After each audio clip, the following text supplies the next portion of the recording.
Hello, gamers. Welcome back to Degenerates with the lovely Junie boy and the Howdy, howdy. lovely Danny boy. Hello, hello.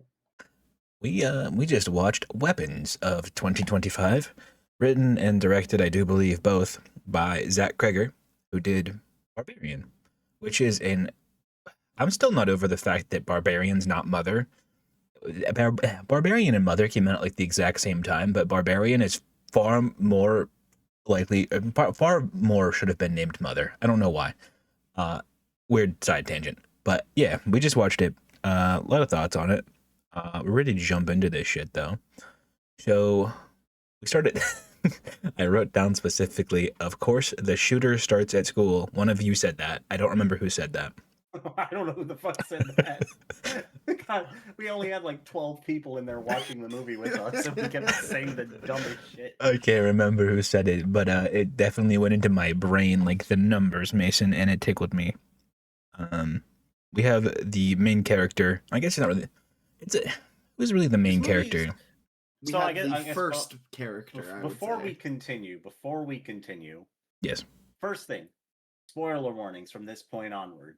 'Cause we didn't Spoilers. say that. If you don't Yeah. hear spoilers, So fucking don't. Yeah, watch the movie. because we're about to start talking about the movie, because Yes. this movie was a weird but like really good weird movie. Yes. Do recommend. Yeah, highly recommend. It does very good work with like proper cinematography. Does a very good bit with using red herrings to potentially draw you away from what the actual culprit is. And even like when you watch it towards the end, when they reveal the actual like cause of everything, you have to do a double take and be like, did they really show that? Yeah, It was a very well done like reveal. we do start out in the school though, and we are getting Mhm. some exposition from one of the school. It was a girl in the school. It It was a was a girl. unseen female third grade student. Yeah, That was that makes like sense. it was a girl talking about how like the events happened 2 years ago, where a Yeah, lot of people died. yeah, that makes sense. Um, in this class of 18, 17 of them are missing, and the only one that is still there is a kid named Alex. Alex is a little silly goober, and we don't know what he's doing. He's the quiet kid. The quiet kid's always the one to watch. You never know. Uh, I think we have basically already gotten the fact that this is in the exposition still. That 217 or 217 a.m. is whenever 17 a.m. I saw number 217. 217 a.m. All of the kids rush out of their house and run somewhere unbeknownst to their parents or anyone else. Um, They start T-posing and running in a straight line to some undisclosed uh, location. the Not T even posing's a joking, like choice. their arms are held out and they're just sprinting. They're Naruto running. They That's are what you Naruto call running. You know, I could have been so Yeah. much more intimidated if they were just like arms at their side, like bolting. it. Like Yo, there what are if there so was a many. pan flute in the background that was like There's so many fucking intimidating runs you could do, but instead they're like, let's Naruto run to the next area. Yeah. Um. So we get that exposition. We know what's going on there. We don't know why it's going on. That's what we're trying to get to. So we get uh the teacher and the student Alex, and that's what we know. That's we know who were in the class left. We get introduced to Alex and the teacher whose name is Justine. This is still in the cold opening. They're talking about Yes. how the police had interrogated Alex a whole bunch, asking like all sorts of different questions, like was there some sort of plan the kids made? Did they see something on TV that might have wanted them to make them do this? Did the teacher have anything to do with it? And they interrogated the shit out of the teacher too. Yeah. They had basically kept the school closed for almost a month before they were ready to open it back up again because the case had practically been going cold. Yeah. Which now that I'm saying that, with the school being closed for a month and how much time had passed, holy hell! Now I'll get to this. Like I'll talk about it at the end because that actually makes me think about some other stuff too. Yeah, I didn't think about the time period. I thought it was like a week. In my brain, in No, my it, it brain, it was was it like it a was was a week. one month. month that the school shut down. That is pretty nuts Mhm. then. Yeah. That's why we'll get there when we get there, but that's why thing. Yep. It's pretty horrifying when you think about it. So this is like the night before they're getting ready to reopen the school. They have a big PTA meeting for most of the parents of like all the kids that went missing, and it gets to like the first per point of view of the movie, because this movie does take place from multiple people's perspectives. First Consistently one. and a lot. Mhm. Every fucking scene is you see four people's POV, and we make sure we go back to the person that you saw prior's POV. Yeah, it's a lot. It's pretty wild like that. I The will say that first was one of the person. things that was cool about the movie, but at the same time felt like it bogged it down a little. It did. I feel like it didn't affect the pace all that much. Like you are getting like pertinent information, but also like, can you just fucking do it in a different way? I guess was the True. thought process. But they are kind of sending like sending a character at you, and then you're consistently like, well, what the fuck did that happen for? Uh, yeah. Go ahead, Junie. Back to you. So the first person we get is actually the teacher, Justine, Yes. and they're talking about, they're talking at the seminar like it's a about like the grief, as if like the children are currently dead or something, because no one knows at this point.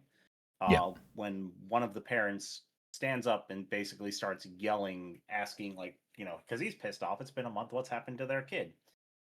Um, they basically force the teacher up to the podium to start like answering some questions, and she's has no idea either. Starts telling them she's sorry for what happened and that she doesn't have any of the answers, that she wishes they did. Very true.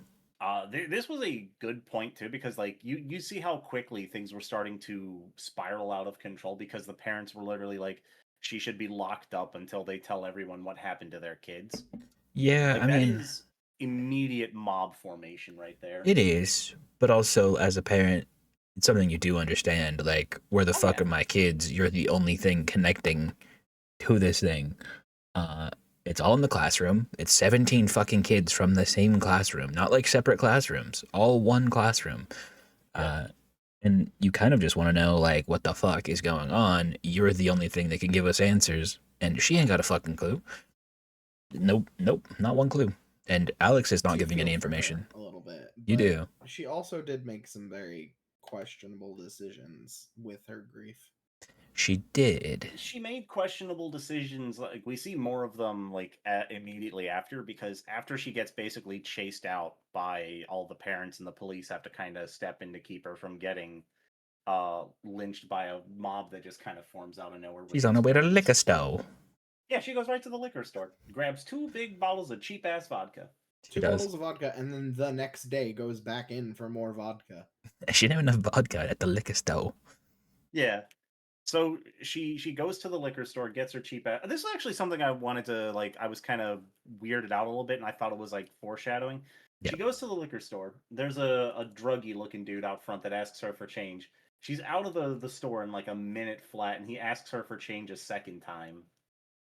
Like Was it the? either Never mind. we'll talk about who it was, Yeah. because it is who you think it was. Yeah. Yeah, Okay. he I was thought so. there.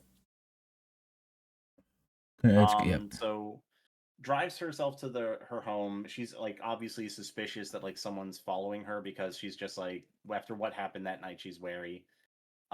Gets to her home, gets inside, puts on some shitty TV show. I We're don't even watching remember what the Shark TV show Tank. was They were anymore. It watching was Shark fucking It Tank. was Shark Shark Tank. Tank, yeah. Yeah. They were They telling you a were they fucking were garrote on Shark Tank or some shit. yeah, they had some weird garrote wire thing that like they were like, this thing will pull with like 3,500 pounds of pressure, and I was like, Ooh. what does that mean? Yeah, That doesn't they mean it's too did so good. good using the TV shows as well Bitch, as it like means it'll pull with foreshadowing. 3,500 pounds of pressure. What do you mean? What Yeah, does but it that was Goddamn mean? also right. talking about like in the wind and stuff too. There was like a lot of details about it I was not privy to, I because tuned I out was so quick. distracted by the actual content of the movie. Yeah, I was trying to wait for a fucking jump scare to punch me in my mouth while staring at Shark Tank. Yeah. Yeah, so we get her in her house, and then I believe this is right before we get a jump scare of orange-haired creepy clown lady in her fucking ceiling. Is Well, that you're correct? forgetting. Yeah, that's That's after. later. Is that later? That's That's happening Okay. at yeah. that point.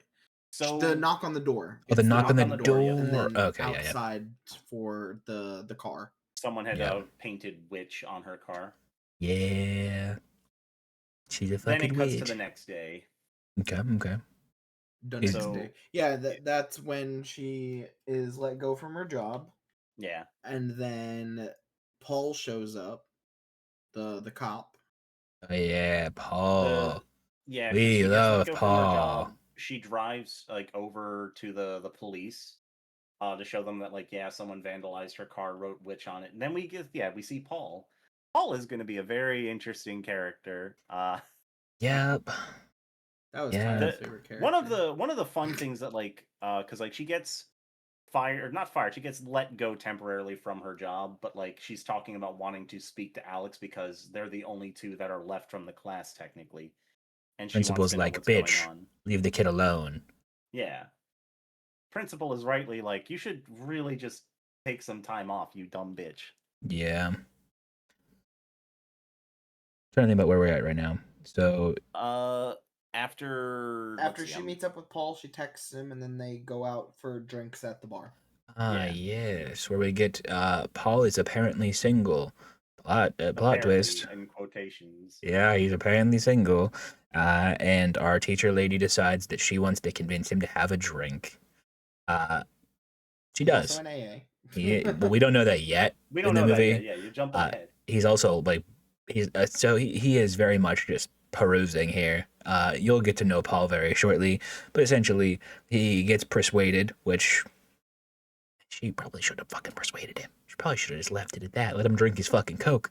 But Hmm. she persuades him into having a drink and then into the bedroom.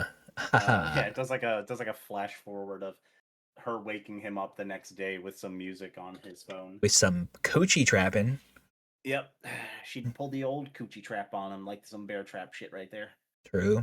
It's more The effective than term the is bear called trap. honeypotting. Honey Nah, it's only pussing? honey potting if It's it's honey like the pussing. Not FBI. honeypussing. It's honey pussing if you use your pussy to do It's it. only honey potting. Like honey potting would be the FBI wanting me to commit a horrible crime by using a hot woman to convince me to do it. I This was just she mean, wanted dick. I mean, he committed a couple crimes here. He I does. Well, mean, that hey, we'll get to that. We'll get to that. We'll get to that one. yeah. All right. We So, get to use my favorite joke for him. okay. So we get to he drops no, she drops him off at work.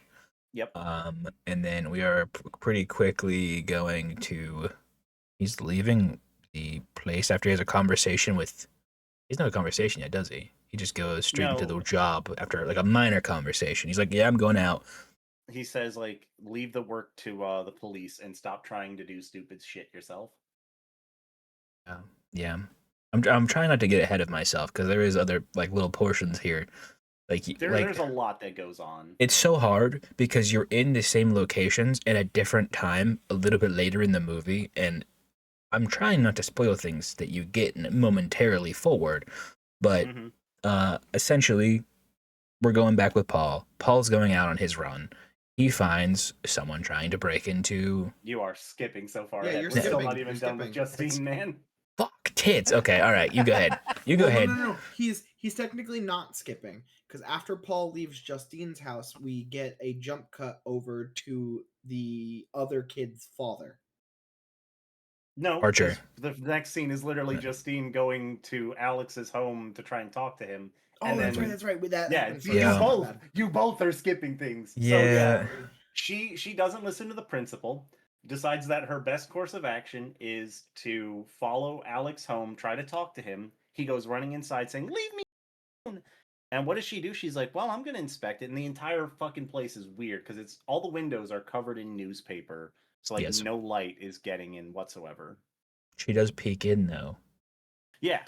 She peeks in through one of the back windows of the house and sees like a rather dimly lit room. There's like cans of soup on the table. And you see Alex's parents just sitting on the couch motionless. This is Like, factual. yep, completely zombified.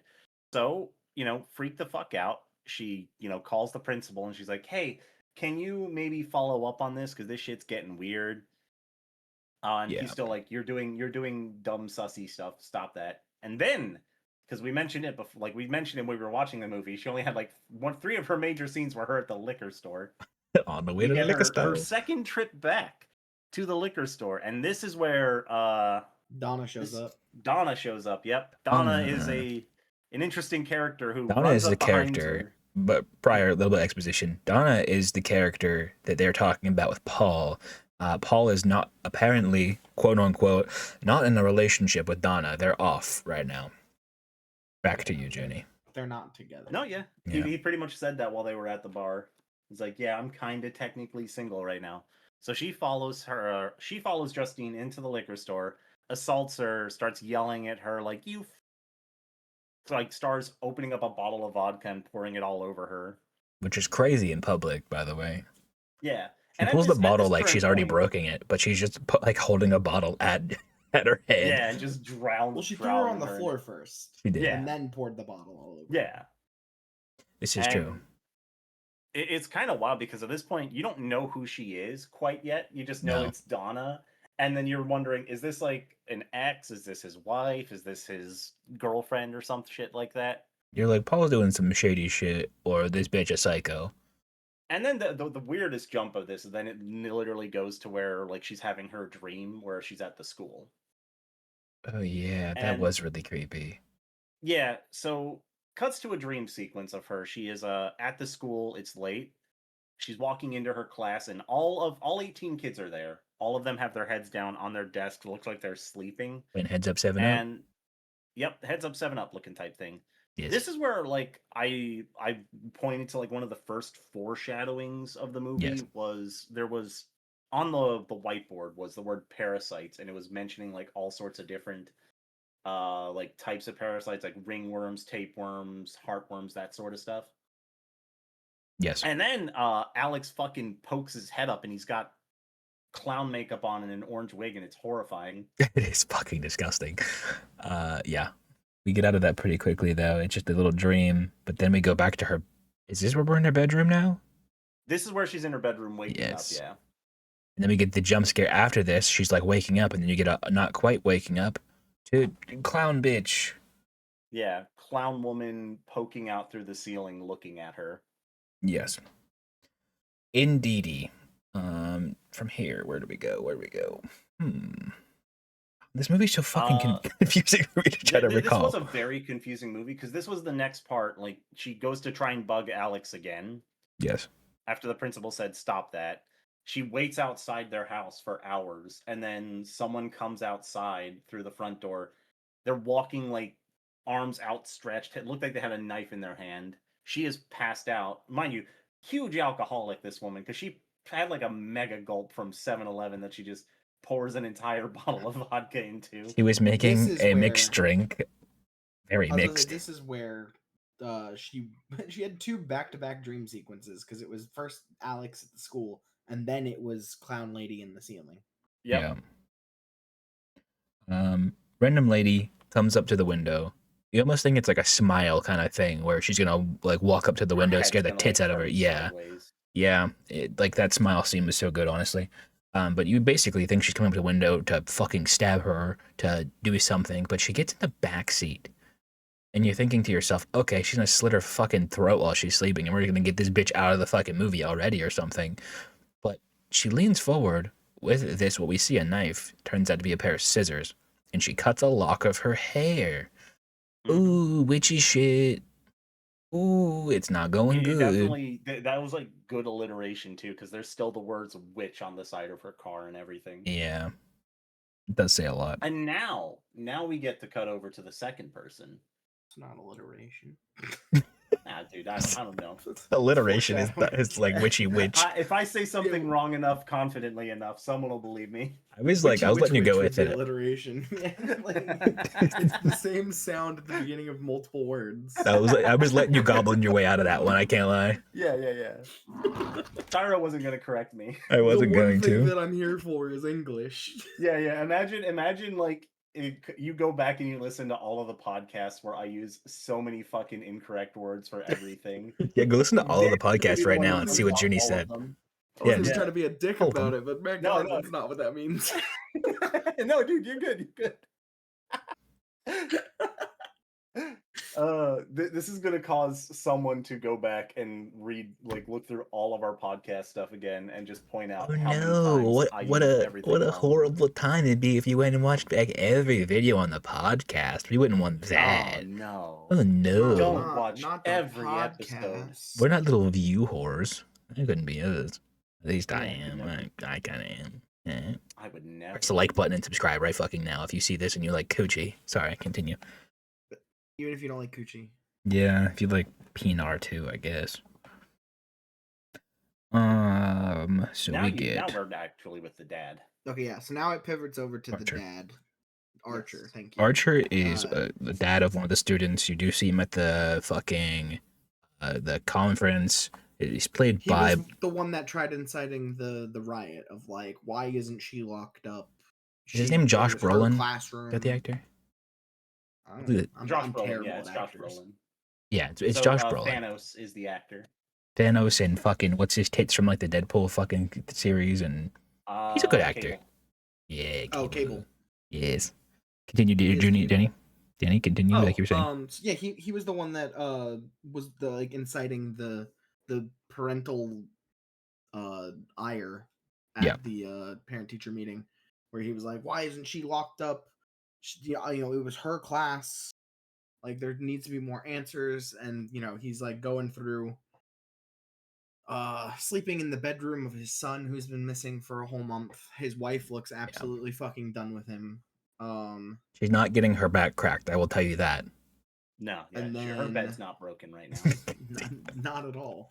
Not at all. I mean, dude is definitely consumed by the fact that his kid is missing, which, I mean, sign of a good dad. Like, yeah, he's going to he work, was- fucking everything up. His head's completely off. He forgot to order everything, etc. Yeah, he was watching the footage of him running off into the distance over and over and over again, and then he actually came up with a really smart idea, which I didn't think about, and also it baffles me the police didn't think about it. But because the Ring camera caught it from his perspective and he saw the direction that his kid was running in, he does immediately go to another family who also has a Ring camera to try to y'all see both which are direction. missing so much shit. You have literally missed one of the biggest Alright. fucking things. Oh, it's not that I'm Really? missing it. I was bringing up that I thought that was really smart. Yeah, because yeah. then he did exactly what he did, which was pinpoint the location of the same direction that they were walking where the lines intersected. Yeah. So What do we miss here, but- Junie? yeah. what So we you miss? like skip you missed my favorite thing, which was the giant floating AR-15 that said 217 on it. Yeah. Why was there a gun Wasn't- there? So that was before. Yeah, no, that Yeah, one this that was was- really weird. yes, yeah, so he's having a bad day. Like, he basically is working as a construction foreman, has everything fucked up at the current job site. He literally gets into a yell about it because he ordered the wrong paint, just takes it with him, which that paint's important too. It is. Yeah, so goes to the PTA meeting, starts the shit with Justine and all the other parents. And when they're all leaving, he gets in his car, decides to follow Justine to the liquor store, follows her home, and he was the one that actually painted the word witch on her car. Truth. Because we see the paint in the back of his car after that.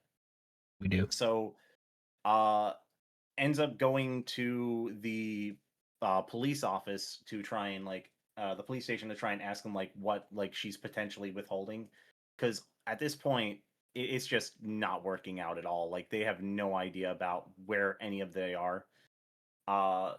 Then it cuts to him. He's having like a weird out of body experience where he sees himself sleeping in his son's bed as if it's the night of when his son disappeared.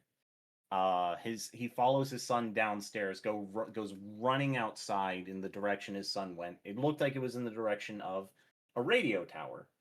So that was another thing that it could have been, was potentially about okay, maybe there's some 5G signal that's hijacked your kids' brains and is making them run in this direction for some reason. Already in your semen, might as well be in your kids' brains too. Jeez, 5G yeah. in my semen? That's a Yeah. hot one. And microplastics, 5G, all of it. Yeah, it's all there. No. And then this is when he gets in front of a house and sees and I don't even know what the meaning of it was, and that's kind of why I was so baffled by it. It's dark clouds, giant AR-15 in the sky with a 217 on the side of it. Yes. We do already know It that was 217 is the time the kids run out of the house, but the yeah. gun has no fucking But meaning from what I'm saying. the gun was definitely a very strange red herring that was Symbolism never type thing. explained. Yeah, it was Yeah. that compared to how the movie ended, I got no fucking idea what that was.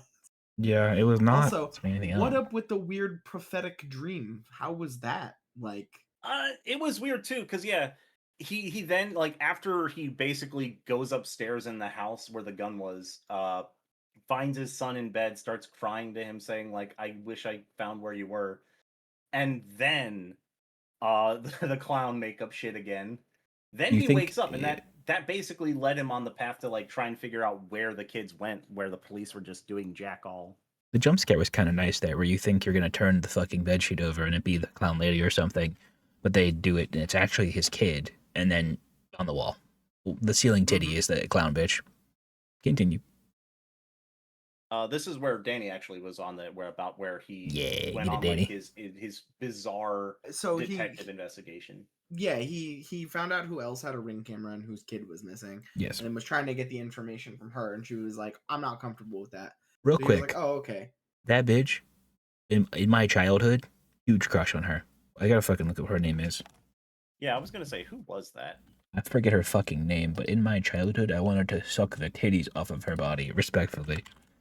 I'm so, What a way to cut me off. Just I'm, talking about I'm so fucking sorry, but that was like hoovering a, someone's chesticles. it was I a mean, fucking giant childhood crush. actually, now that I'm thinking about it, because like Justin Long was in this movie for the briefest of He moments. was. They took Justin Long for like literally a 2 scene fucking thing. Yeah, which is kind of odd considering he was like one of the main characters of Barbarian. He was. Looking for her name. I'm sorry. I'm gonna tell you guys so you can. Let me see. Let that I'm be. trying to think. It's not Sarah Paxton, is it? It could be. Let me see if I find. I'm sorry. This is a fucking stupid tangent. Continue with Oh, what dude, you're you're good. doing. It might have. Yeah.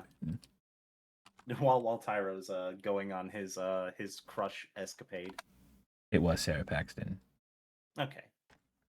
Childhood Yeah. crush. She was such a big crush, you didn't even know her fucking name. I didn't know what her name was, but I knew what her booty cheeks looked like. I mean, I Continue. get it. I know Justin Long, but I forget his name every time he's brought up. He's fucking great Anyway, too. so he asks fucking tits sucker woman if he can watch the footage of her daughter running away into the darkness, and she was like, "I'm not comfortable with that." So he does what any logical man does, and he stakes out the house until she leaves, then asks her husband. True. Yeah, basically he entraps the husband instead. Yeah. Like momentarily, you get the scene of him and the other husband on the computer looking at the scene, and she's just sitting in the stairs like, "You fucking cunt." It's so Yeah, great. Like she was in that the divorce stance. It looked like. Oh yeah. Go ahead. Sorry, Danny. You're fine. I took the chance to take a sip of Coke. So then he gets out his fucking map of the city and, follows. Well, first he uses the footage to see the trajectory of which she was running, and then gets the angles of it using those like construction flags that they Yeah. put down so that you don't like cut a cable that's under the ground or whatever. And then he uses like a what's it called? Like the fucking thing you'd use to like Projector. make sure things are level before that. Yeah. He used the projector after. Yeah. Yeah. Like the digital laser thing. So he's fucking lasering this shit. It's fucking it's a good play. So he gets the tangent lines to see where they intercross and marks it down on the map, and then just starts driving around in that general area Yes. because he's like, oh, it's got to be here somewhere. And I think what was like heavily implied was he was looking for the house that he saw in his dream. Yes. It's But it's like it's implied. it's a city, so it's a little bit harder. It's still like weird because they've used so many red herrings at this point between the floating gun, the radio tower, and then a couple of other different things. Yeah, so then while he's driving around, he stops to get gas, and the teacher is there also getting gas, and he runs up to her and starts Harasses her. harassing her. Yeah, and then the principal of her school just comes out of fucking nowhere, face swollen and bloody eyes bulging out of his head, and tries to choke her to death. And then he runs interference, and he starts getting choked out by the principal. And then we get a jump cut to Paul. Yep. True. Oh boy. Yep. Jump cut to Paul, our favorite character. Tyro, you want to take Paul? I'm trying to think of, is this Paul whenever he's talking to Donna? Yes, this is Paul that's in the locker room of the police station talking to his wife. He's in the locker of the police station doing that? He's talking on the he's in the phone, locker yeah. room. He had just gotten to work. Okay, yeah. So we get him in the police station. He's talking to Donna, and the way they're talking, they are together. Paul is a cunt. Paul is a piece of shit. They are very together. In fact, she mentioned trying for a baby when she starts ovulating. Yes. She talks to Paul, and she's mentioning lunch or dinner. She's mentioning she's getting home early, so she's going to have dinner with her parents on Sunday. Donna will get home on Friday, and Paul walks out of the locker room, walks to the chief of police, who is also Donna's father. Great time. Great time. You love to see it. So you get to that little piece of knowledge. You get to know he's a piece of shit who was cheating on the police chief's daughter. Walks out of the police station, and we're getting to the point where he finds the junkie.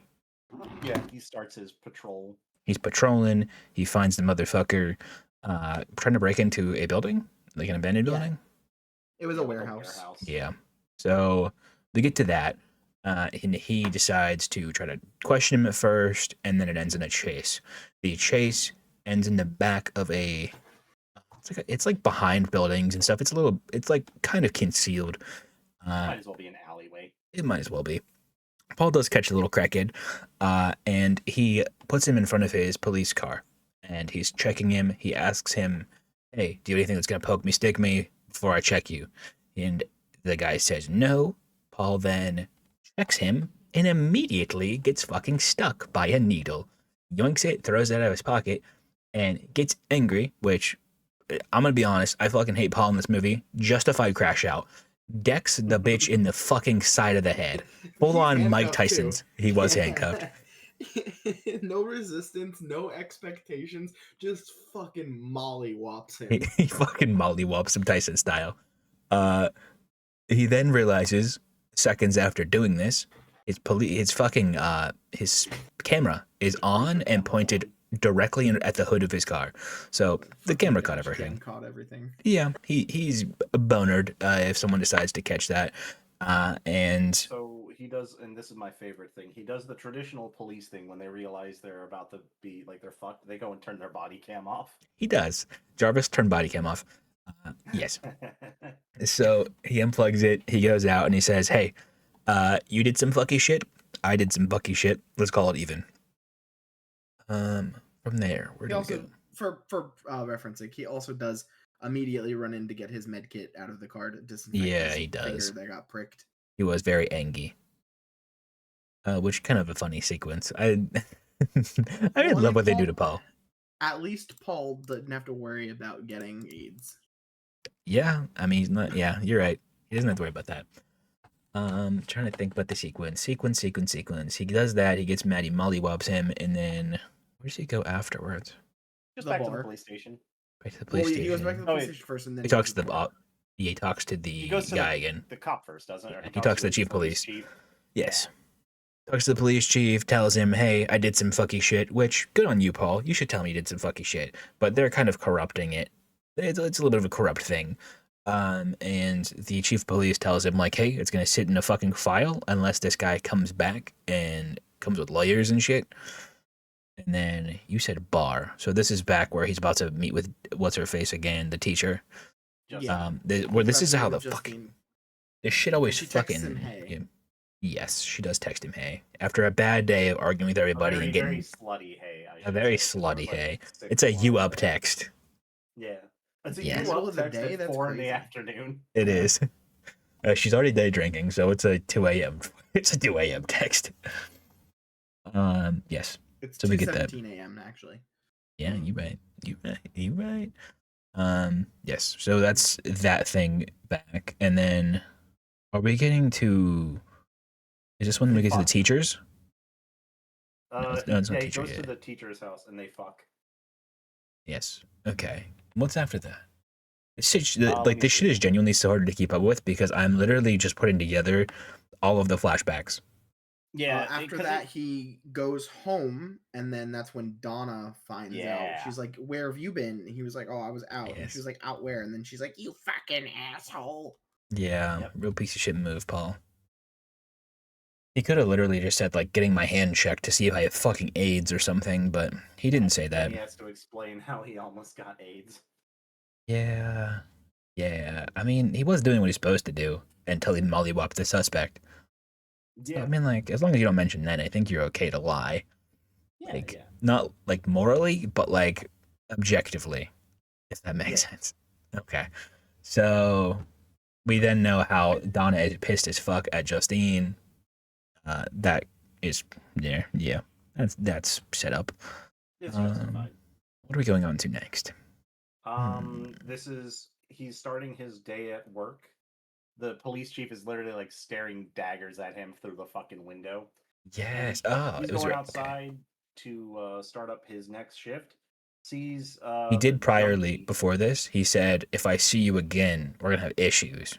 Yeah, yeah. Continue. And Sorry. What then does he do? he goes Sees the outside and junkie. sees the junkie. Yes.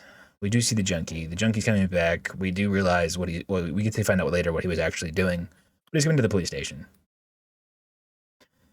At the police station, Paul sees him. Paul says, "Hey, you motherfucker!" After getting, he saw his father-in-law essentially, who he just cheated on his daughter, and he has had a bad day getting jabbed by a heroin addict. So he chases him. He says, "You motherfucker!"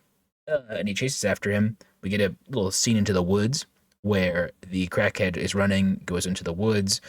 He sees orange-haired psycho bitch, Well, which uh, you are forgetting that James is technically the fourth person, and now we get his perspective. Yeah, when he gets in the car to chase him before we get into the woods, it goes to James's perspective. when's James? Oh yeah, The yeah, yeah. fucking The junkie. crackhead, the crackhead, crackhead. Yes, we do see his actual perspective, but I didn't think we did yet. Um, essentially, he What? was trying to sell things for money. Uh, yeah, he essentially was just doing crackhead shit, selling stuff for money, trying to get the money. Um, did he already rob the house and find things? This was the point where he was like, he's like, he wakes up in the woods in his tent, is literally Yes, just like trying to get the last bit of crack out of his pipe, yes, and then starts walking through the city trying to open every single car he sees to get whatever he can to sell it. yeah. Um, Steals a diaper then bag. yeah, he steals a child's diaper bag that has like a tablet and a MP3 player in it. Tries to take it to a Pawn shop. pawn store. Yep. Yeah. And the guy's like, dude, no, I don't want this. This is junk. He's like $50, $20. $20, No, 10. $10, five. $5. Yeah, he's like literally just trying to get anything. He's fiending.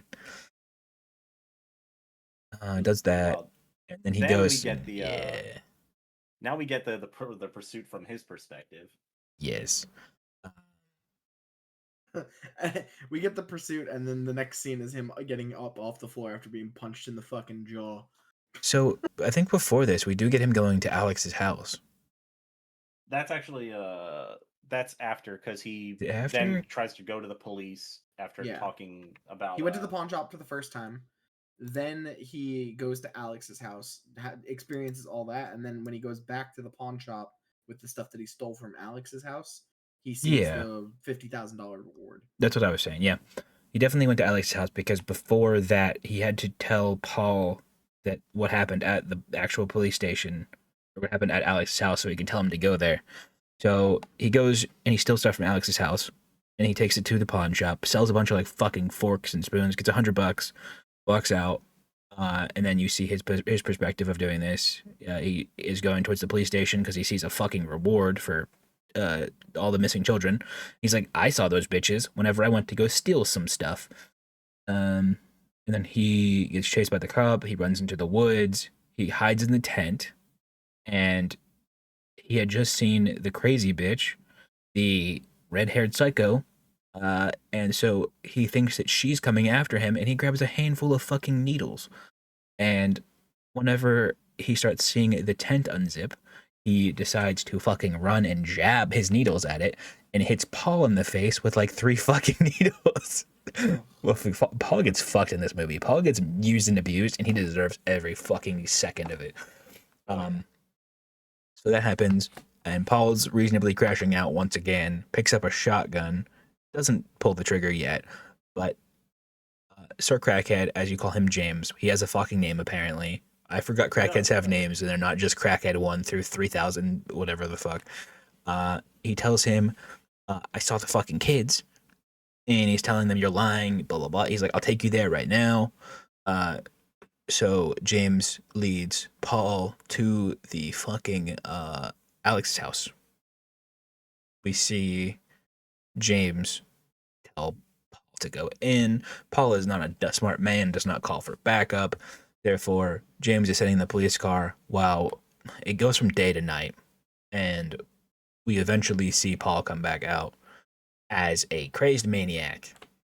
Which, by the way, can we talk about how it's a really good thing that this didn't take place in Florida, because that man was locked inside of an unAC'd fucking police cruiser I'm trying in to the think of middle what of the day state this for is supposed to several be. hours. What state I think it's is. like Utah or something. Let me look it up. I'll double check that, but like, yeah, it takes place in one of the. Let me look that up real quick. Filmmakers chose Georgia, but wait, the Pennsylvania. films, yeah, Pennsylvania, Maybrook, Damn. Pennsylvania. Well, Pennsylvania is definitely a lot cooler than Florida is. I mean, Yeah. they filmed in Georgia though, so like he was probably like, probably not having a great They time put in that the experience. AC on. They put the AC on. Come Yeah, on, I'd it's not bet like they they just did. left him in there. Yeah, I would assume. I would hope not, at least. They got an actual crackhead. It was all method acting. They had an actual crackhead. They put him in a police car, and then they just left him in there all day to see what would happen. Yeah, yeah. The actor actually cleans up really well because, like, I looked at his IMDb profile, and he looks so fucking elegant. Let me look who this actor is. Sorry, I'm a fucking piece of shit. Continue with it. Austin Abrams. Yeah, What's his name sound they. familiar? I love when they take a prominent actor and then make them like a crackhead, and then you can see like they did the same thing with Mila Kunis in a movie recently too. I love Oh, I thought her. that was just Mila Kunis. I thought she was just a crackhead. I mean, yeah, that's fair. What else is Austin He Abrams was in? in Scary Stories to Tell in the Dark. That makes sense. Okay. Fucking 40 years ago? What? No, the one that came out in 2019. Oh, okay. The movie. Oh, the movie. I thought you were talking about the book? TV show that used to be. He was in Euphoria as well. I really like Oh, Euphoria. gross. I like Disgusting. Euphoria. I don't know why. I like little teen dramas I watch with my wife. Sorry. Continue. Yeah, so Paul has just come out of the house as a crackhead. fucking yeah, Paul comes out of the house, like it's now nighttime. James is still in the back of the police car. Paul comes walking out, arms outstretched and shit, comes running up to the police car and just drags him into the house, and then we get a cut to the fifth person, which Is this principal? Yeah, it's Marcus, the principal. Marcus, that's his name. Y'all need to Okay. write this shit down. This rock So is pissing me I, off. I should have wrote more. I thought I would keep up with it much better, but like I was really enjoying the movie more so than actually writing anything down. That's fair. So we're at fucking the principal's house. Can't remember who he is, but he's a gay Asian man. He's a Gaysian. We're actually at his. You can't just say that. You can't just be like he's a Gaysian. What does that mean? It's a gay Asian. I don't think I fucking stuttered. So we're at the school first because we had to call a meeting. They're at the supermarket. You know, him and his husband are at the supermarket. That's when they get the call from Justine. Because then he's like, she calls him. It's like, hey, yeah, Alex is living in a weird house, and his parents are definitely fucking high off their rocker or some shit. Can you follow up on this? It's like, you're a mandatory, because remember she lost her job.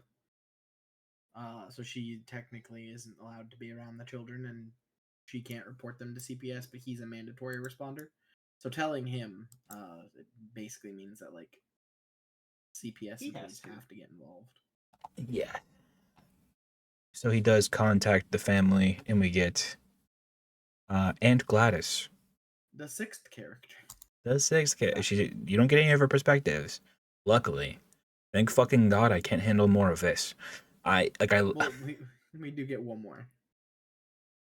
There is a sixth character. It's just not Yeah. her. Let me think of who we're talking about.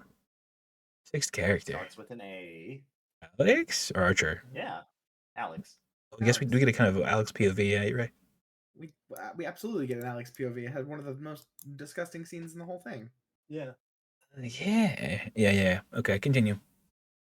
I'll let when you guys go. I'll keep chiming in. I'm trying to fucking, in my brain, I cannot put this shit fucking together. It is. Anyway, You are the Gaysian is doing gay grocery shopping. Can we not call him the Gaysian? No, they keep going on like this. I was just piggybacking off of what Tyro said. I don't remember his fucking name. He's just a Gaysian principal. It's Continue. Marcus. They have Oh. names, Tyro. They're not just gays. Yeah, Marcus but it's was food shopping with his husband. He plans a parent-teacher conference with Marcus's parents, but instead of Marcus's parents showing up, it's Aunt Gladys. And- Gladys shows up. She looks like Lady Gaga on methamphetamine. Ginger. She looks like the yes. clown lady that you've been seeing the entire time throughout the movie. That too. She does. I wonder why. And while there, she's explaining like, oh, they have the consumption. He's like, tuberculosis, what? And then she's like, I'm taking care of them. That's why they couldn't come. I'm not the legal guardian, but I'm just there taking care of the whole family. And then there's like a camera cut over to like all the awards that the principal has won. And then it comes back to her. And then she says, if this would be easier, do you want to just come to the house? Or we can have this conversation later, blah, blah, blah. He's like, obviously, I don't want to, get CPS involved and all that such. And she's like, oh, no, it's fine, And one thing leads to another. And they set up a meeting so that they can talk to each other without getting authority figures involved. This is true. However, she is running super late for said meeting. Yes. And Marcus then is at home with his husband. And she fucking knocks on his door and is like, oh, the bus, and I was standing in the wrong spot, and yada, yada, yada, yada. And then fucking he was going to like turn her away and be like, way into the house. Yeah, he was going to turn her away. And then his husband is like, get her some water, let her in, blah, blah, blah. And she comes into the house and she's like, can I have a bowl of water, please? It's an idiosyncrasy of mine. You know whenever your fucking random dog human comes into the house and asks for a bowl of water, that nothing's gonna happen wrong. Yeah, absolutely. Perfectly safe. Yeah, a fucking ghoul from the Fallout universe comes into my house and asks me for a bowl of water. I'm there at least every once in a while, so yeah. Cancer-ridden crackhead Ginger fucking old Lady Gaga, yes. Anyway, she pulls out the Elder Wand from Harry Potter, fucking slices the center of her palm open, and both the gays are like, whoa! Yes, they do. God damn it. They do Waluigi that shit. Calling them the gays. They start freaking out, and then she takes the ribbons that she stole from his office, and he's like, are those my ribbons? And she fucking wraps it around the wand, and then she walks up to his husband, cuts off some of his fucking hair, wraps it around the other side of the wand, and then snaps the wand in half, and the principal Marcus goes into a fucking blind rage, starts choking out his husband in the kitchen, and then headbutts him to death, which is why his head was all swollen and covered in blood. He also violently black puked all over his face. Oh yeah, I forgot about the exorcism throw up. That was kind of unnecessary, I think. It was. None of the other possessions did that. The practical effects here were great. We didn't get a whole great view of them, but we did get a pretty good scene of it. I guess like it was blurred out. The actual it was just field of view, but it was a solid looking practical effect, I think. Yeah. The only practical effect I didn't like was the fucking rotating JPEG of The machine gun in the sky. That was a little.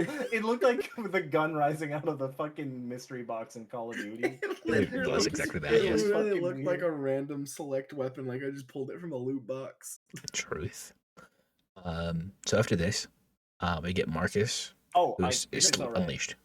What'd you I say? did want to touch in because there was one thing that I did really like because we've been talking about like all the different red herring stuff in the movie.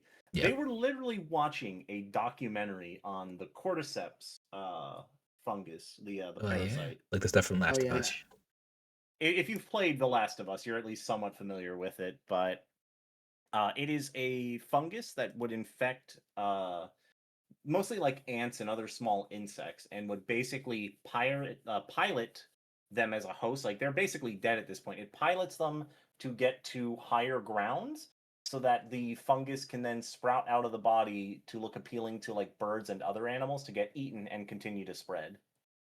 Love to see It it. is a horrifying thing, but it was also like again neat that they're watching this because that's another case of just here's like the eighth red herring about what this might be.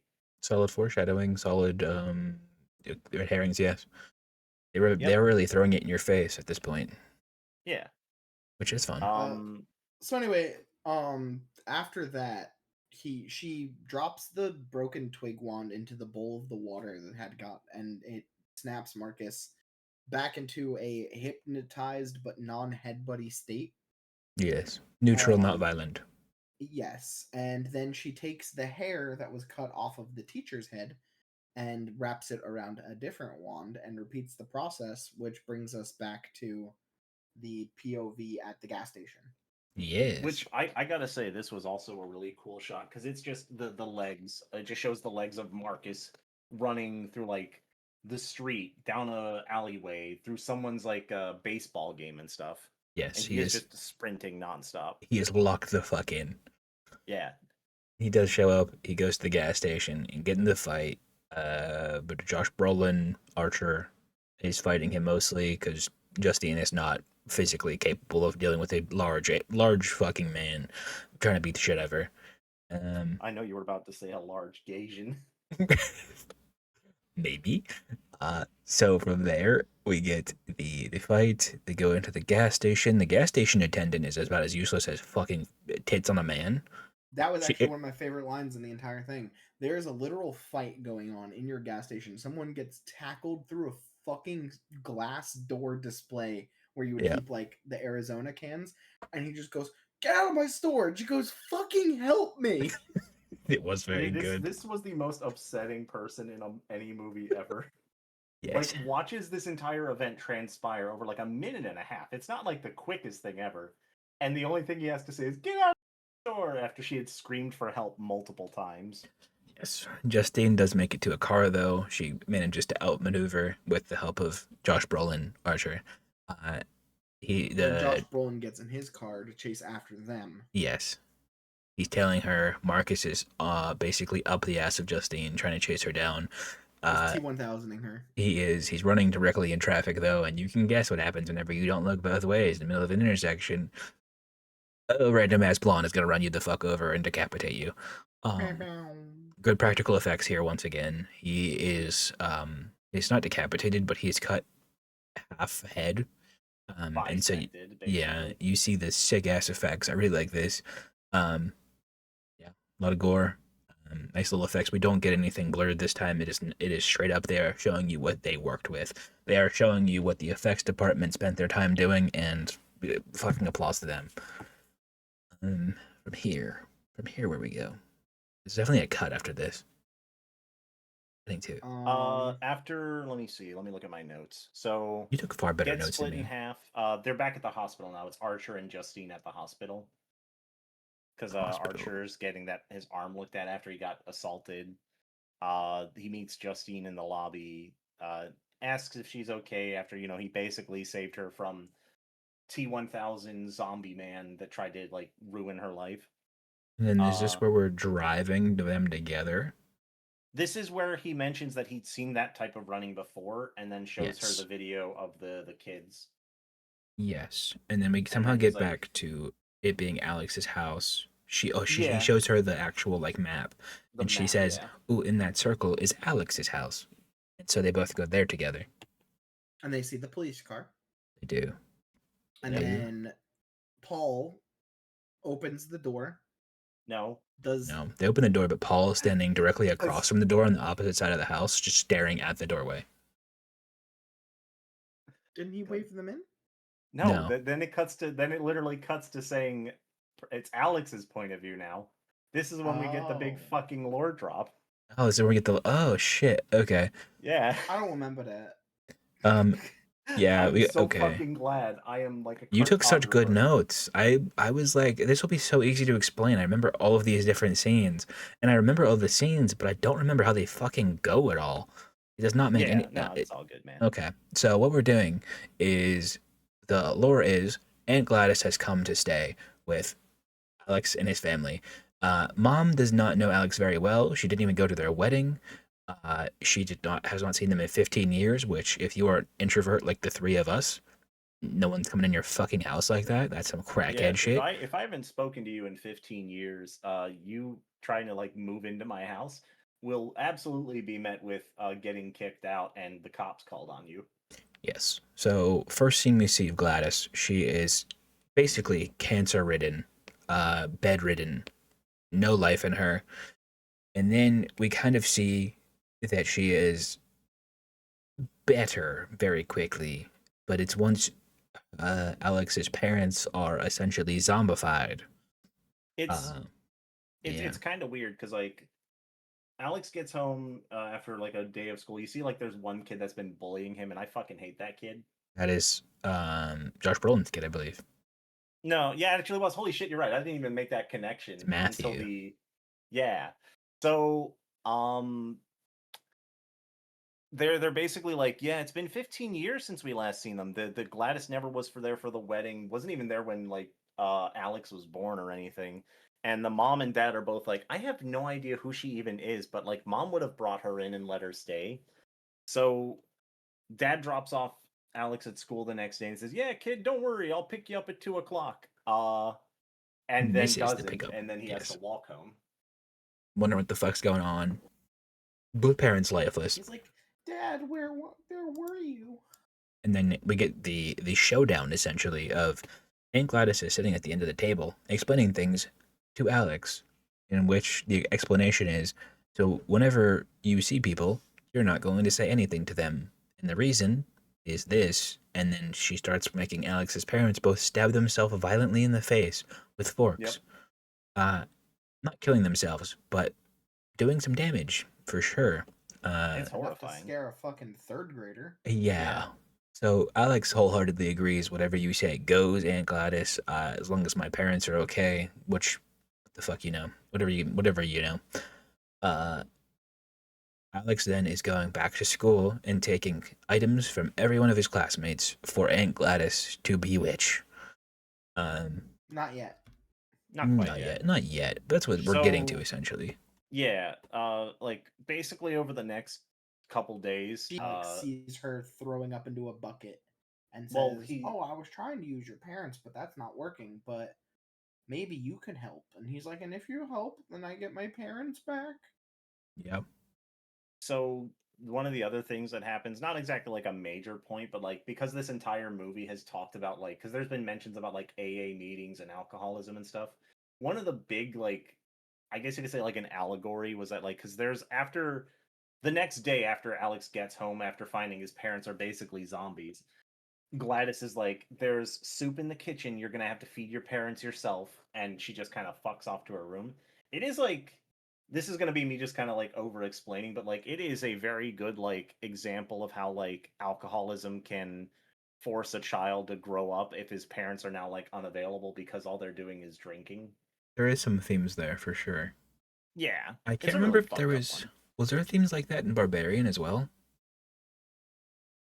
I mean, we could talk about the themes of Barbarian on another episode. There were a lot of really weird themes in Barbarian because the tonal shift in Barbarian was between a woman that is obviously like in a vulnerable point, moving like basically going into an Airbnb where someone else that she is unfamiliar with has booked it, and has no idea how to process it. And then it shifts to the perspective of what's I was just talking about him. I forget his name every time.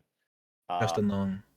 yeah, Justin Long's character, who is the owner of the Airbnb and then like doesn't even acknowledge all the horrible shit and missing stuff he's seeing. He sees it as like an absolute win because he's trying to sell the house, and finding an underground tunnel is just bonus money for him. I remember a lot of the themes in Barbarian being like you kept like thinking poorly of the man that she's sharing with whenever he's doing absolutely nothing wrong, and you have Yeah. these like yeah, just different thought processes of like, man, I'm feeling guilty for feeling bad about thinking that, but also it's like don't judge a book by its cover because you're in the middle of fucking Detroit as well with all these Yeah. rundown barren houses and yeah.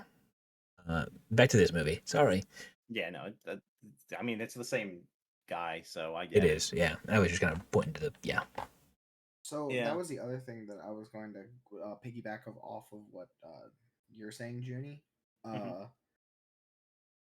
I think it was pretty heavily implied by the amount of empty cans and dirty dishes that he was very much in charge of feeding all of the children and his parents soup. Oh yeah. Yeah, we do see that. That Um, we because the house that his mother was keeping when before the aunt showed up was very nice, tidy. Like she even told him to clean his room because that counts as part of the house and yada yada yada. Which Um, real quick, I fucking hate when mom used to do that. She's like, "You have people coming over. Are they staying in my room, bitch? Like, what the fuck are you talking about? I have 3 dishes on my sink or on my fucking table, and I'm just chilling. I'm playing my video games like a little rancid dirtball. But like, it's my room. They're not coming back here. If they are, they can yeah. suck my dick. And then when James breaks into it and sees it's just absolutely fucking trashed, It is it's destroyed. he's like, desiccated. because we see him when he goes to feed his parents the soup the first time. Yes, He struggles really hard to open the can, and he's like spilling it all over the place and stuff. You have to remember, perspective wise, this kid is like 7, 8 years old. Like yes. that's how old someone in third grade is. Like, and he's having to deal with all of this shit and not being able to tell anybody because of fear of what would happen to his parents. And he This is true. has 17 fucking children locked in his basement that are also under the exact same curse. Yeah, And yeah. yeah, at this point, like towards the end of the movie as well, it's been a month that he has been taking care of his parents and these kids. It Alex is is really a trooper here, by the way. He's really I tanking through everything. genuinely like Bro's going. it was such a He's home aloneing right now, going to the store for fucking soup every 20 minutes. hmm. So Um, I completely we were talking about how she's like now it's Gladys in the second floor. She's vomiting in the bowl, yes. and she's like, "Could you please bring me an item from each of your classmates? I'm sure it would make me feel so much better." Look at the Alex, still Julie, of their please. life force. Yes. I just want to suckle on their life force a little bit, Alex.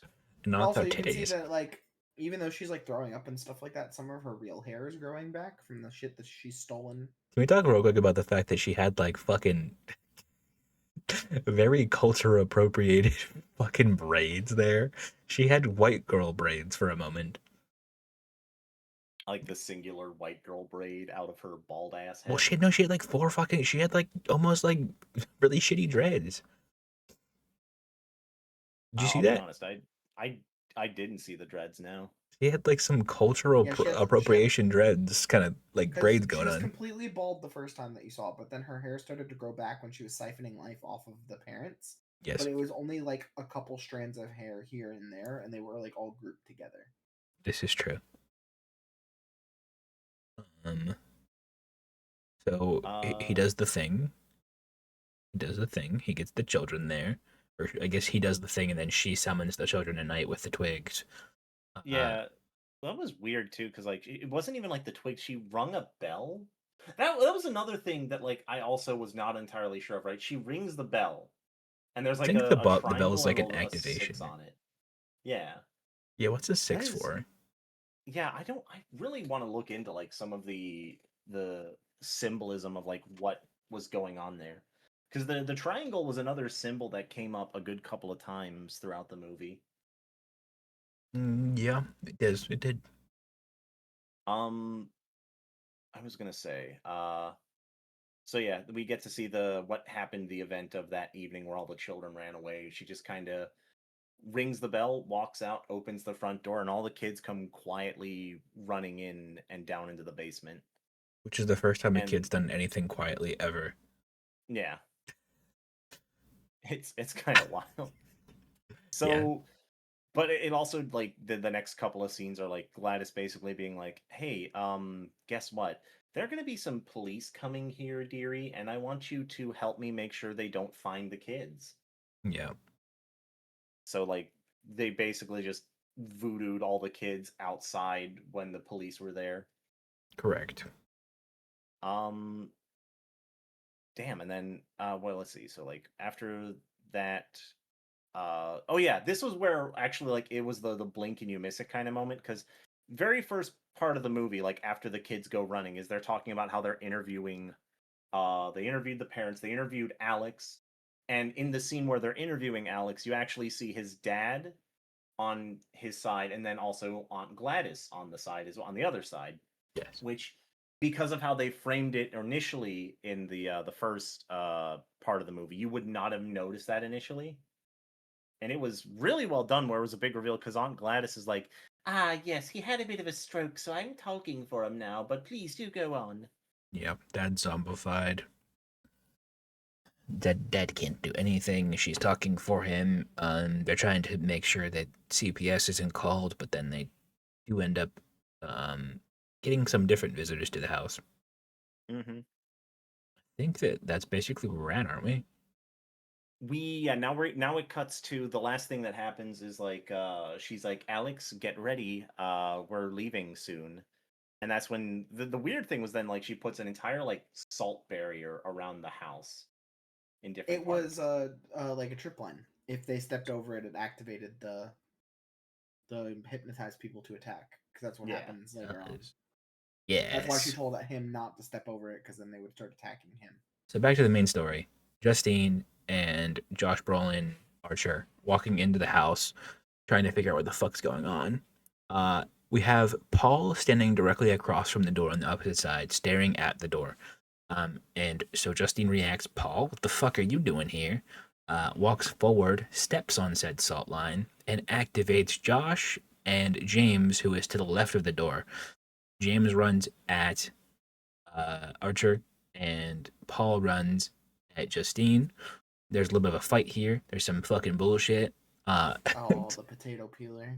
uh, Oh yeah, this was like the moment I think everyone in the Discord call started cringing because like Paul has got Justine pinned up in the kitchen, and she grabs a potato peeler from the counter and just starts like scraping off part of his cheek. really She good got one practicals here. really good strip and then went for a second one. We're like, why are you doing it a second time? It didn't work at all the first time. He's just chilling. He's straight chilling like a villain. Archer is just beating the ever loving shit out of James. He is just like manhandling him like Prime Anderson Silva versus my fucking child. Uh, yeah, Jesus. yeah. He's just beating his ass. He won't stay down. He has the fucking cardio of a lifetime, but he's getting his ass beat. Um, so Josh is doing that, and so Justine, after moments of fighting, realizes that Grandma, for some fucking reason, decided to leave Paul with his government issued sidearm, uh, and decides to, just a little bit of a quick reach, Practice, like yeah, practice their Second Amendment right. absolutely practicing. This is the practicing. I pay for this cop to work. I get to steal his firearm now. Yes, does so and shoots Paul first in the neck, which brutal. Now that I'm thinking about it, it's very reminiscent to a certain event that just happened recently. We are not going to talk about that Yeah, I'm one. not about it, but it was it was brutal and it was Pretty bloody. brutal. Which Paul didn't really give a shit. But then she slightly moves the gun up and bang through his fucking brains. Uh, Paul's ended. Paul's gone. Um, Paul's fucking Despacito. Uh, what happens to James here? Archer beats his ass a bunch of Uh, times. Why does he finally stay down? because Justine, like, so James basically is still Oh beating up yeah, yeah, yeah. Archer, pushes him through the basement door. Archer finally sees all the kids down there. Yes. Um, Justine comes up from behind and shoots James. Yes. And then, mind you, Alex is upstairs getting chased by his parents throughout the whole house at Yeah, this he steps point. on the salt line in front of his Aunt Gladys's door. So his Hmm. parents are activated against him because they're standing guard against Aunt Gladys. Yeah.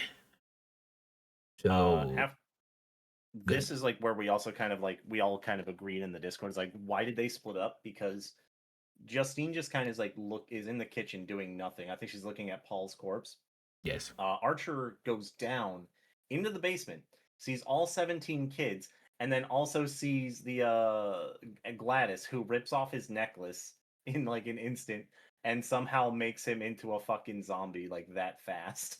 This is true. Um, trying to think about the active. Okay, so yes, we get Aunt Gladys turning him into a zombie. He's fighting Justine now. He's trying to kill her, choking the fuck out of Oh, her. But yeah, also, okay. The other Alex is upstairs now. He's trapped himself in the bathroom. He has one of the twigs from the tree that Gladys had, and he starts to do his own little witchcraft. So like he She had forced him to watch. Remember this at the dinner table when she was explaining why he wasn't allowed to tell anyone. yes, So he knows exactly how the spell works, and he decides to recreate it. he's doing Mhm. some black magic. He turns all of his classmates against Aunt Gladys and Hold on, This is Tyro. the Tyro. He best turns all of scene. his classmates into Teenage Mutant weapons. Ninja Turtles. Oh, he said the thing. All right, He said the disconnecting thing. Danny real quick. uh, so, uh, Josh is still attacking Justine or Archer, or whatever the fuck. Archer's still attacking Justine, and the parents are still attacking Alex. Alex. But Alex is locked in the bathroom. Justine's surviving, but now the kids are weapons against Aunt Gladys. Aunt Gladys is running like a fucking. She's running like a 60-year-old woman, to be fair. It's straight up one of the funniest scenes It in the is, whole yeah, fucking funniest scene in a movie. horror movie for the longest I've time. heard a lot of people like indecisive about the ending. I thought this was fantastic. Not only did I think that this chase scene was fantastic because it was hilarious, but I think that whenever they finally get a hold of Aunt Gladys and they rip her to fucking shreds, that the practical effects are fantastic. The gore is great. They rip her fucking head apart, rip her legs off, everything. Uh, all going wildly. After Aunt Gladys is killed, Josh's parents don't snap back to normal, but they do kind of like snap back to reality. Oh, there goes gravity, kind of thing. They stop attacking Josh, Yeah. no, Josh, Alex, and then um, Archer is actually back to reality very quickly. He Archer, yeah, is immediately like he's got to go find his kid. he's going back towards his kid. He ends up finding his child Matthew after going through like a house and stuff like that. One of the houses they broke through. He follows the trail of fucking broken glass and fucking gates and shit. Um, finds his But a kid. really fucking good scene of just watching them blow through fucking It glass was doors. great. It was like American Imagine, Ninja yeah, Warrior. 17 toddlers come sprinting at you at high speed, jumping through windows, breaking through back doors, tearing down fences and stuff, and then they rip you to shreds. Fucking facts, dog. It was brutal, but it was like a really funny, good scene. I'm trying to think if there's any other more Um, wrap up here because after Gladys got ripped up, I um, we do get Justine goes up to find Alex, yes. and he's there hugging his parents. I will say this was kind of like where it gets like a little sad because like it's then it like this is like end of it. The like the narrator from the beginning, the little girl, is like, oh yeah, 2 years later, some of the Yeah, kids have finally started talking again. Alex's parents are now like very likely in a an institution where they are like uh, looked yeah. after. She's like, someone else is feeding them soup now. Alex went to go live with his other aunt somewhere else. I heard she's nice. Yeah, not the most positive thing for sure. It definitely ended on a somber note. I kind of feel like I got emotional whiplash from that ending just because it was like suspense, build up, Comedy. funny as fuck scene, really good gratification payoff on the killing of fucking Gladys, and then just somber shit ending. Like, reminded me a lot of The Mist. It's a fair In a take. way. I mean that is basically the ending of the movie. Is just like very.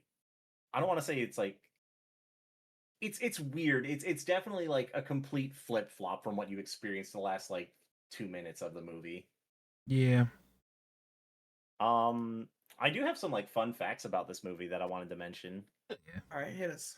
Okay, so I was really excited for this movie like 2 months ago when I saw the trailers for it. Fun fact. So y'all know who Jordan Peele is, and he has Yes. his own movie company and everything. Jordan Peele, I believe he fired his entire management team because they were not able to get the rights for like this movie in the negotiations. That is fucking nuts.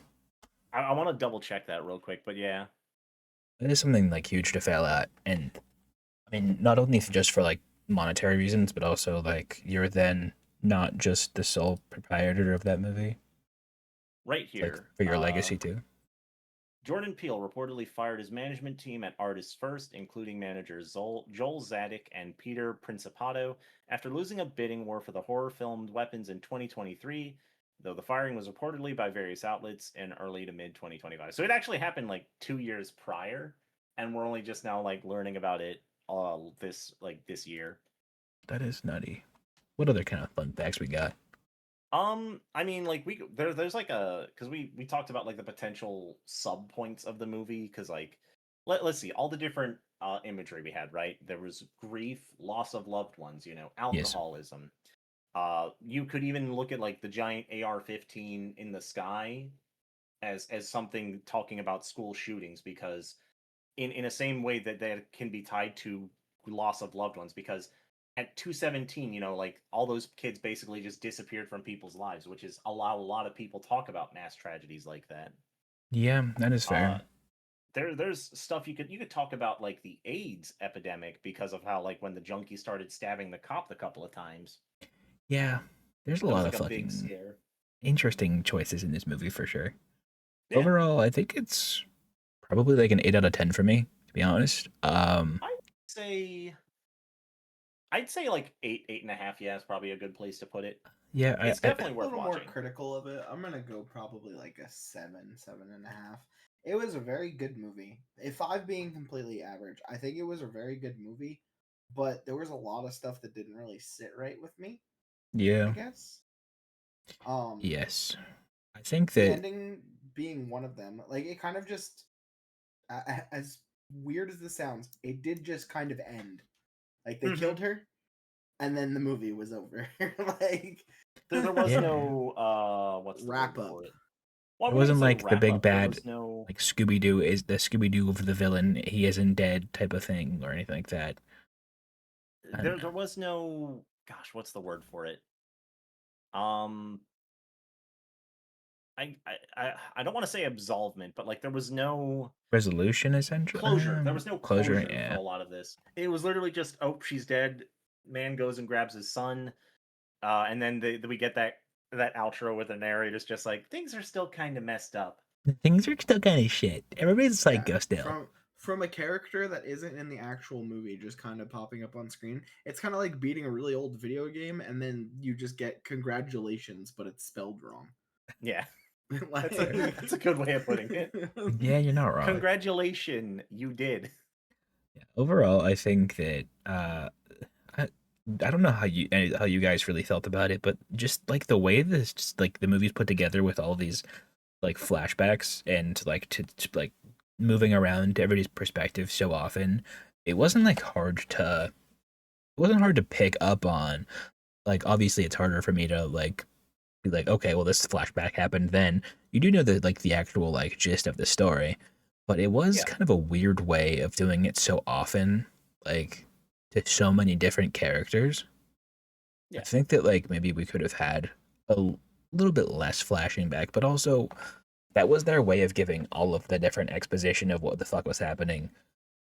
I don't I don't know. I'm indifferent towards that. I think that maybe it was just like a little bit of a lazier way to do some exposition, if I'm honest. it But would like have it been does it. I okay, so here's the other thing. I feel like a lot of the plot was very straightforward. Like once It they was. gave us the information that was shown, that it basically was very self-explanatory. Like surface value, you can look at it and be like, okay, there's a witch. Yes. Okay, this is how the witch's spell works. Okay, this is what it does to people, right? Yes. But in the same vein as that, there was an equal amount of stuff that didn't really make sense. Like, for example, the weird dreams that the fucking dad and the teacher were having about the house and stuff.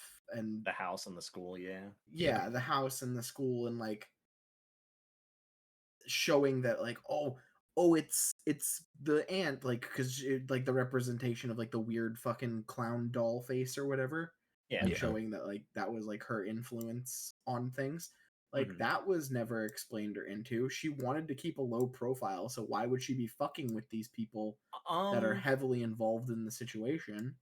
I Yeah. think I think on one hand, right, you can contribute the teacher's dream, right, As like a to stress stream. stress, yeah, because it was literally like it wasn't indicative of anything other than just there's her entire class and then Alex is kind of like looking like the clown. Now also consider at this point she's definitely met Gladys more than likely because they were interviewed at the police station. So it could be possible that she saw Gladys and like how we did when we saw Gladys thought that she was horrific. So her being in her Yeah. dreams wasn't like Gladys doing it purposely, maybe it was just two random things that just occurred, you know? Yeah, but Whereas that doesn't explain the out of body experience of the Matthew's dad, yeah, the father. dad definitely is kind of And you James really as can't well. make sense of that one. Jamie never saw her, and she like appeared in the woods to him.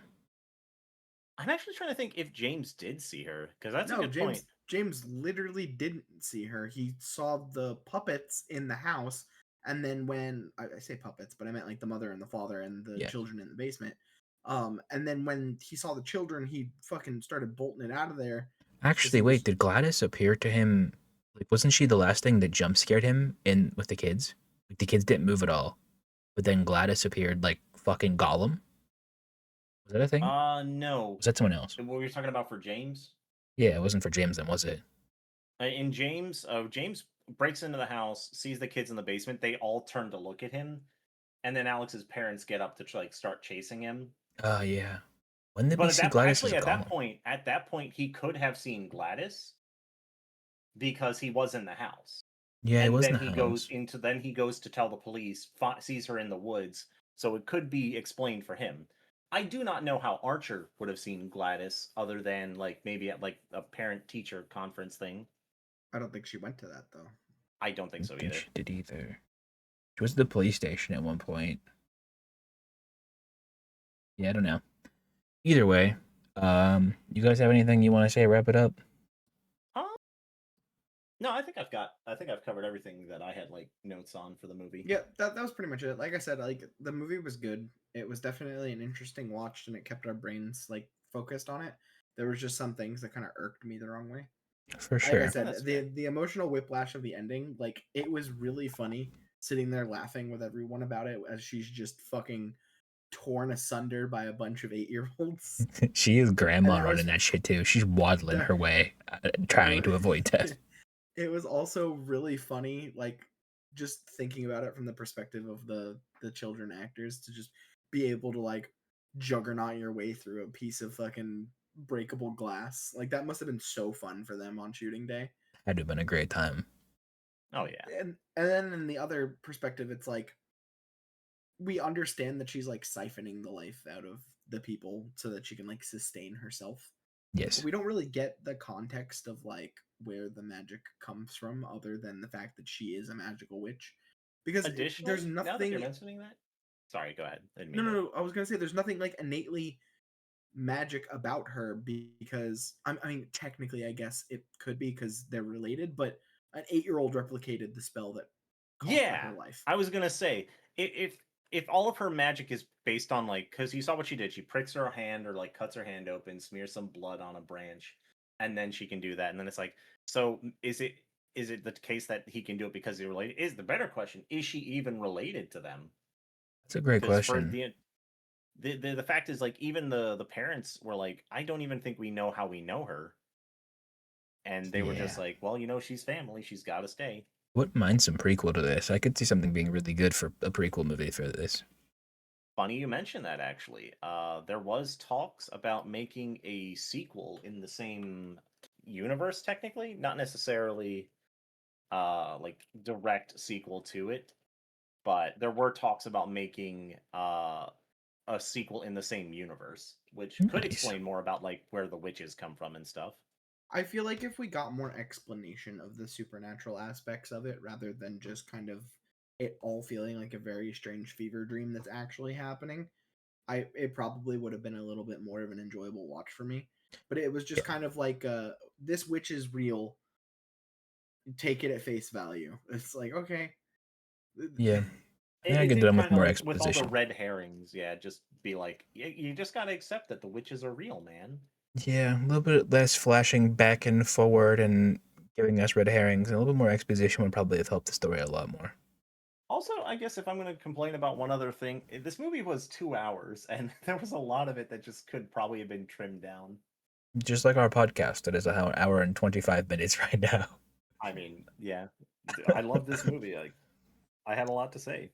I No, mean, that's hey, fair. it was good. It was great. Join us next time for Donnie Darko. Needs Darko. I Are you putting is that in the that what we're fucking? going to talk about next?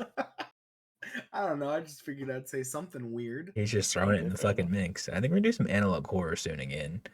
I think that's the play. That was fun. That was something that the viewers really liked from what I've seen. Thank you guys for watching. This has been the V-Generates podcast with Junie Boy and the Danny Boy.